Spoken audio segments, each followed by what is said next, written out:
Halo semuanya, selamat datang di channel Mangare. Bagaimana kabarnya hari ini, sehat bukan? Mudah-mudahan dalam keadaan sehat selalu. Kali ini kita akan menceritakan alur cerita komik manhwa berjudul Wan Gu Shen Wang. Yuk simak alur ceritanya. Dengan keadaan lemah dan tak berdaya, Lin Chunyuan mengatakan bahwa dia berasal dari sekolah pedang Shushan, adalah generasi hebat dari sekolah Shushan. Bagaimana mungkin dirinya dikalahkan dan dihina oleh sampah sepertimu, pergilah ke neraka, ucapnya. Dia kemudian mengeluarkan kekuatan pedangnya, dengan kekuatan yang meluap-luap, hingga membuat pedangnya retak. Lin Chunyuan mengucapkan semboyan, hidup sekolah pedang Shushan.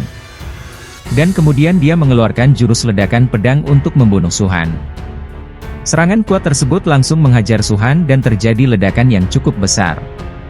Namun di dalam ledakan tersebut masih ada bayangan orang yang tetap berdiri. Kuang Rui yang melihat serangan dari Lin Chunyuan sangat khawatir dengan kakak seniornya. Dia mengungkapkan bahwa kalah dan menang itu adalah hal yang biasa. Kenapa kamu melakukan ini? Ucap Kuang Rui dengan perasaan yang begitu sedih melihat kakak seniornya. Terlihatlah Su-han yang masih berdiri dengan gagahnya dari hamparan asap yang mulai menghilang. Dengan santainya mengatakan apa yang dilakukan oleh Lin Chunyuan sebagai suatu hal yang sangat bodoh. Terlihatlah Lin Chunyuan yang sudah tergeletak tak berdaya karena kalah bertarung dengan Su-han. Kemudian Su-han menghadap kepada Presiden Jiang dan para anggotanya. Dia mengatakan selanjutnya siapa lagi?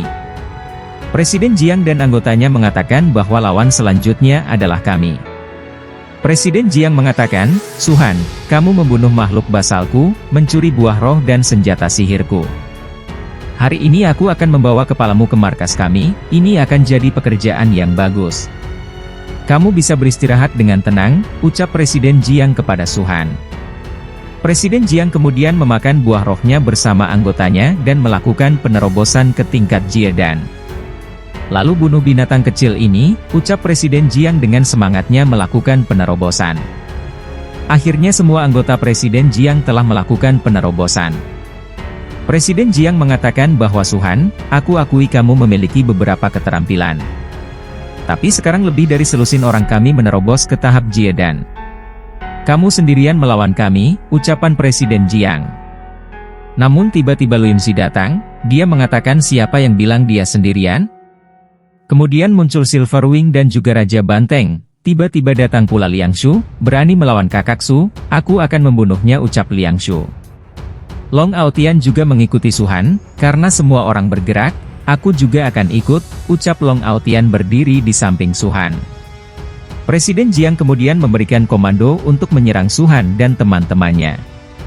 Bunuh mereka, hanya sekelompok anjing kecil, ucap Presiden Jiang.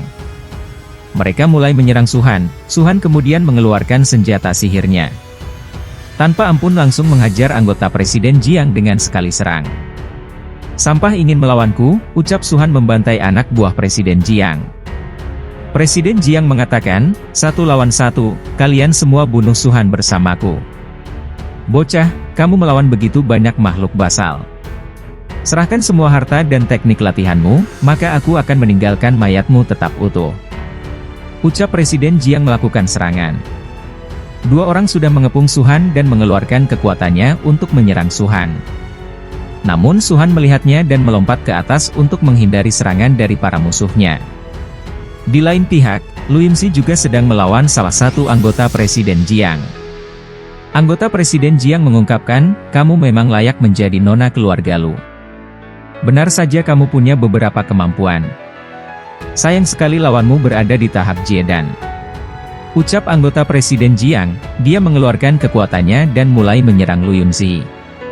Di saat yang bersamaan Raja Banteng sedang melakukan adu tinju dengan anggota Presiden Jiang yang lainnya. Pertarungan keduanya sangatlah sengit. Raja Banteng mengatakan majulah lawan aku ingin lihat siapa yang berani. Sedangkan Long Aotian dengan mudah mengalahkan lawannya. Su-han memang benar mereka semua hanyalah sampah, ucap Long Aotian berhasil membunuh anggota Presiden Jiang. Sedangkan di belakang Long Aotian, Liang Shu terpental diserang oleh salah satu anggota Presiden Jiang. Kenapa kalian sangat mudah untuk membunuh orang, ucap Liang Shu kesal karena dihajar oleh musuhnya. Musuh Liang Shu meremehkan dia, Cuman itu yang kau katakan, semut di peringkat fondasi? Membunuhmu hanya membutuhkan sedikit tenaga, ucap musuh Liangshu. Karena kesal akibat provokasi dari lawannya. Jangan meremehkanku, kamu bisa menerobos ke tahap Jiedan, maka tuan muda ini juga bisa, majulah, ucap Liangshu melakukan penerobosan ke tahap Jiedan. Di pihak Suhan, terdapat Presiden Jiang dan 2 anggota lainnya. Mereka mengeluarkan senjata sihirnya, dan melakukan serangan untuk membunuh Suhan. Senjata sihirnya berterbangan dan melayang menyerang Suhan. Tapi dengan gerakan dari Suhan dapat berhasil menghalau serangan tersebut. Meskipun kalian ada banyak, membunuhku tidak akan mudah, dan mereka masih punya banyak buah roh.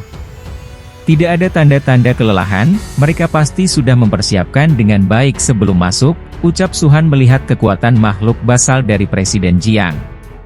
Namun Presiden Jiang menunjuk ke arah Liangshu, dia berkata, Suhan, apa kamu masih ingin berjuang? Temanmu akan segera mati, temanmu sudah tidak bisa bertahan lagi. Ucap Presiden kepada Suhan. Namun Suhan menyuruh Long Aotian untuk menyelamatkan Liangshu. Dan Long Aotian langsung menyetujui perkataan Suhan. Namun Long Aotian mengatakan bahwa itu tidak benar, kenapa harus dirinya mendengarkan perintah Suhan? Sebenarnya, kita masih musuh atau bukan? Lupakan saja, yang terpenting sekarang mengatasi kesulitan ini terlebih dahulu. Jangan pikirkan tentang dia dulu, ucap Long Aotian kemudian berlari menolong Liangshu. Long Aotian kemudian tiba di hadapan Liangshu, sekarang tidak ada cukup reiki di sini, dan juga menerobos tahap Jiedan diperlukan banyak pil, berhenti ucap Long Aotian kepada Liangshu. Akhirnya Liangshu berhasil menyelesaikan penerobosannya. Dia mengatakan kepada Long Aotian bahwa dia membuat takutnya dirinya. Dirinya juga masih harus mengikuti ujian seni bela diri, bagaimana mungkin dirinya menyerah, ucap Liangshu kepada Long Aotian. Terlihat Suhan dikepung oleh Presiden Jiang dan anggotanya. Presiden Jiang mengatakan, Suhan, aku akui bahwa kamu jenius, terus kenapa kalau kamu jenius?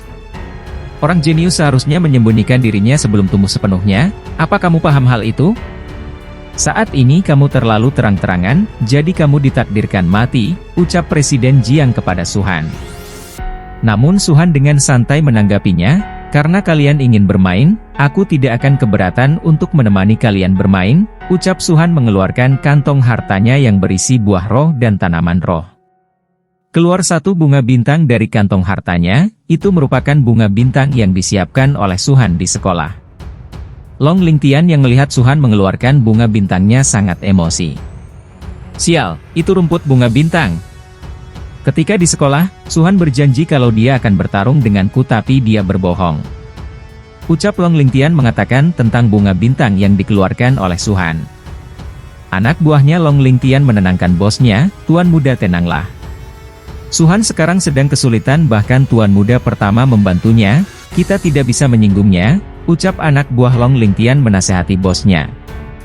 Kemudian Suhan mengeluarkan buah roh dan rumput bunga bintang secara bersamaan. Dia kemudian mengeluarkan formasi arai di buah roh dan bunga bintangnya. Kemudian Suhan mengucap sebuah mantra untuk membangkitkan sebuah formasi, Nakit. Lusinan buah roh terakhir digunakan untuk mengatur formasi arai ini sangat disayangkan, pikir Suhan. Presiden Jiang terkejut dengan apa yang dilakukan oleh Suhan. Ini lingkaran sihir, apa kamu penyihir, tapi kultivasimu masih rendah, apa yang bisa dicapai oleh formasi arai ini? Ingin menggunakan arai untuk berurusan dengan kami, apa kamu mempermainkanku? Tanya Presiden Jiang kepada Suhan. Suhan seperti menggenggam sebuah cahaya, dia mengatakan, kau tidak tahu apapun. Tunggu saja sampai kau menangis, ucap Suhan kepada Presiden Jiang. Dia kemudian melemparkan tangannya ke atas, formasi bintang, lepas, ucap Suhan. Akhirnya muncullah dinding yang mengelilingi Presiden Jiang dan anggotanya. Anak buahnya dan juga Presiden Juang mulai panik kebingungan. Presiden Jiang, ini buruk, formasi besar ini agak aneh, aku sama sekali tidak bisa melihat apapun. Aku juga merasa gerakanku dibatasi, tubuhku seperti berada di dalam lumpur, ucap anak buah Presiden Jiang ketakutan. Kemudian Suhan mulai menjalankan formasi arainya, dan muncullah sebuah pedang tak kasat mata yang kemudian langsung menikam anggota Presiden Jiang. Presiden Jiang mulai panik, semuanya tingkatkan kekuatan kalian, lakukan yang terbaik untuk menghancurkan formasi array ini. Perintah Presiden Jiang kepada anggotanya. Kemudian Presiden Jiang memaki Suhan. Suhan, kamu bocah brengsek, formasi tidak akan bertahan lama, hancurkan fungsinya, ucap Presiden Jiang mulai emosi. Namun tak lama kemudian terdengar teriakan dari salah satu anggotanya, Presiden Jiang selamatkan aku, ucapnya yang terkena tusukan tombak dari Suhan. Anggota Presiden Jiang tersebut langsung mati di tempat. Suhan mengatakan bahwa formasi array astral ini berdasarkan rumput bunga bintang, meskipun tata letaknya sederhana, tapi lingkaran sihir ini merupakan tingkat Xuanzun yang tertinggi. Dan aku harus mengorbankan lusinan buah roh. Kalian ingin kabur dariku, itu mimpi yang bodoh. Kerugian dari formasi ini adalah area jangkauannya yang kecil, sehingga sulit untuk menjebak orang, tapi sekarang semua orang yang ingin membunuhku ada di sekitarku semua, benar-benar konyol, ucap Suhan menjelaskan formasi array-nya. Presiden Jiang mengatakan, semuanya dengarkan perintahku, berkumpullah denganku, lindungi aku dari binatang kecil itu, ucap Presiden Jiang memerintahkan anak buahnya menjadi tameng bagi bosnya. Suhan kemudian mengeluarkan cahaya pedang untuk bersiap membunuh anggota Presiden Jiang dan juga Presiden Jiang. Satu persatu anak buah Presiden Jiang mati di tangan Suhan. Tak lama berselang, habis arai kekuatan Suhan, dan terlihatlah hanya Presiden Jiang dan Suhan saja yang tersisa keduanya. Sedangkan anggota Presiden Jiang mati semua. Dengan gagahnya Suhan membawa tombaknya dan juga ada pedang cahaya di belakangnya dengan santai memandangi Presiden Jiang yang sudah frustasi. Presiden Jiang dengan keringat dingin sangat terkejut dengan apa yang dilihatnya. Bagaimana ini bisa terjadi, ucap Presiden Jiang ketakutan dengan Suhan.